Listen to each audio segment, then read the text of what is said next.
All right, welcome back. Okay, now we have that the New World Order has been created, and the scripture states,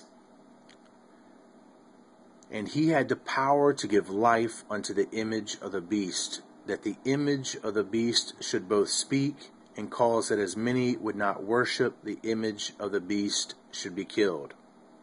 All right?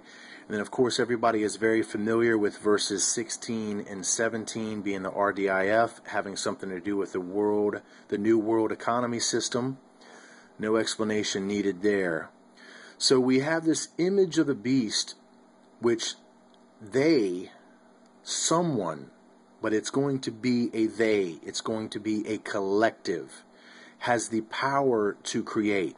Now let's look at the description that we get of the beast here. Now we know the description here of him having two horns, which is over here. We've got him having two horns, and he comes out the earth and he speaks like a dragon. Some pretty important information that's going to tie us up some places. But here's what is important, and this is what the Bible is telling you. Here is wisdom. Let him that hath understanding count the number of the beast, for it is the number of a man, and his number is 666. So everything that I've talked about is building up to this point here, which is the New World Order condition has been created, which is the sovereignty or the dominion over earth, which man has formerly had, is now being symbolized as being cut off. So the new dominion will be the Antichrist. The Antichrist you will see in Scripture being referred to as having dominion now. Now you know that something has happened, because you know man has had dominion. What is the defining factor that separates us from our dominion of the earth? Well, it's the New World Order. That's what happens. We are submitted, and we are going to be submitted with fear and terror. Now, not all of us, but we're talking about a collective. And if what you know that you've learned by cliche sayings, majority rules. And that's what we're talking about here. And it really does. Majority really does rule. So the majority of the planet are falling for the deception. The majority of the planet are falling for the alien agenda, the alien lies. They're falling for the raising of the consciousness. They're falling for the raising of the vibration. They're falling for the ascension program.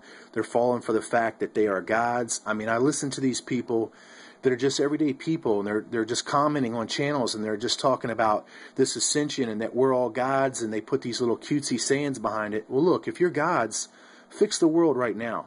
Do something. Feed the hungry. Clothe the poor. House the homeless. Fix it. Stop these storms and these earthquakes. If you were gods, do it. Do it. You can't do it because you're not a god. You're a fool if you think that. You're literally a fool. What you are is potential. You have potential, and that's it. That potential is unrealized. If you go run around here believing this mess that you are gods, listen to the stuff that comes out your mouth. Watch the things that you do during your daily course of life. They're not going to be godlike.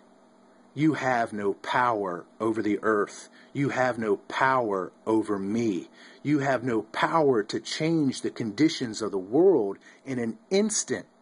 Nope. You're time handicapped. You're time space bound. You are a mortal. You are nothing more than a man or a woman in the flesh, hardly a god. That's foolish. That ignites some serious trouble in my mind to hear these people just, it's horrible. So yeah, they're falling for this. They are falling for this. And anybody out there that is falling for it also, that is listening to my words right now, come on, people. Think about this. You're not no God. Are you controlling things in your life? I don't think so. Do you know what's going to happen tomorrow? I don't think so. You are no God. Do not believe it. What you are is potential, and that is what the Father has given you. In eternity, you might realize that potential and perfect yourself. But here on earth, you're nothing. You're nothing right now but potential.